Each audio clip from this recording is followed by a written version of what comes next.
Jets fans, this is Chris Nimbley, editor-in-chief of JetsInsider.com at Jets practice facilities in Florham Park. Staff writer Joe Barone. First game of the season is upon us. Finally got real football back last night. Jets fans were happy to watch the Patriots lose. Will they be happy Sunday, get a Jets win? We'll get to that in a little bit. We'll start off with the injury report. Very small, short injury report.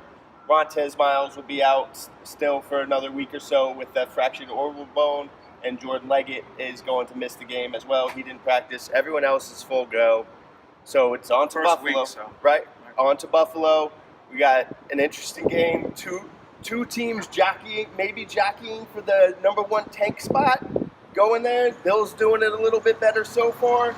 We'll see what happens, but looking against the Bills, let's start with going against the Bills offense. Tyrod Taylor, LaShawn McCoy, those are obviously the two names that pop out.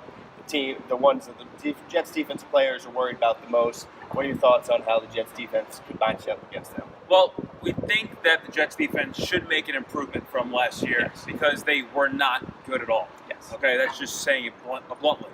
But you have Tyrod Taylor, you have LaShawn McCoy, you also have Jordan Matthews now. Yes. And Matthews in the Philadelphia system, he was a little bit inconsistent. So it's going to be interesting to see how he reacts with Tyrod Taylor, who can extend the field sometimes with his arm, can spread it out with his legs. So it'll be interesting to see how the Jets handle that now without Sheldon Richardson on the defensive line. So keep an eye on Muhammad Wilkerson. Let's see if he can step up and pressure the quarterback a little bit more because he's a chip on his shoulder. Well, that'll be a huge thing that'll play out throughout the season. Right. Can Mo rebound from the year he had last year, has recovered from the broken foot? But a lot of changes on both sides. Jordan Matthews is in, but Sammy Watkins is out.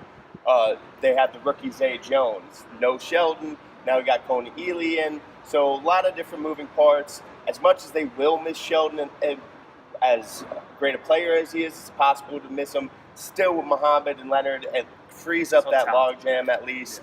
So, but the one thing you talked about, how they should be better for no other reason than the two safeties they got.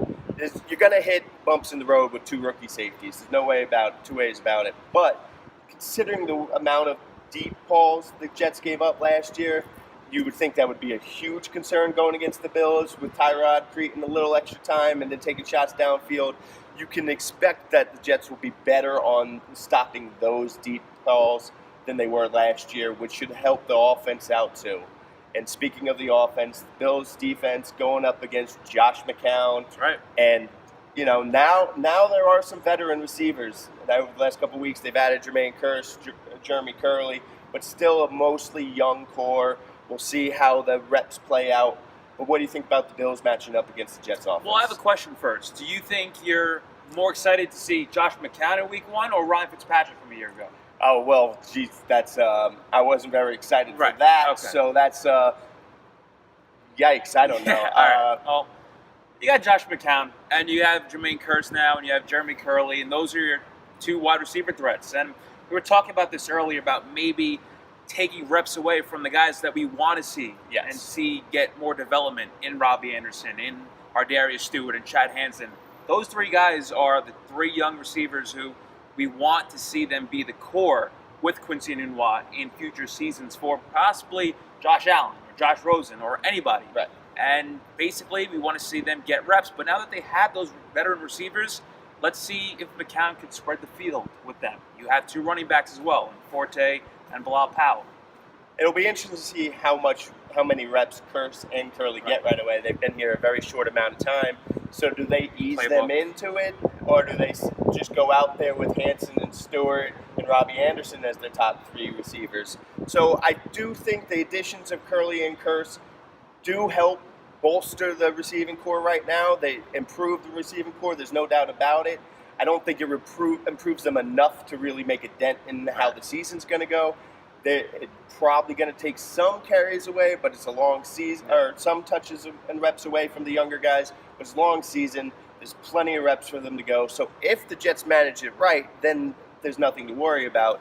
Of course, we see how the quarterback competition worked out, how certain things have been managed. So no one will blame you if you don't have faith that they'll manage that right. But, the Bills' defense is a tough defense. Definitely Buffalo. we obviously going to expect a lot of Bilal Powell. That'll be another thing. See how many carries Matt Forte gets. Are they going to lean more on Powell? Are they going to lean more or a 50-50 split? They're going to do last year where we thought it would be 50-50, but it was 70-30 to Forte. Right. They should be going Powell. Yes. They should definitely be going Powell. We know that. We'll see how it plays out. But for now, Sunday, what do you think happens? Are the Jets or the Bills going to be the division leaders on the end of the day? It's amazing. And last year, I was right in the high. My first year, I was picking the Jets at a lot of the games. Yeah. A lot of the games. I thought they would beat the Seahawks, selfishly and stupidly.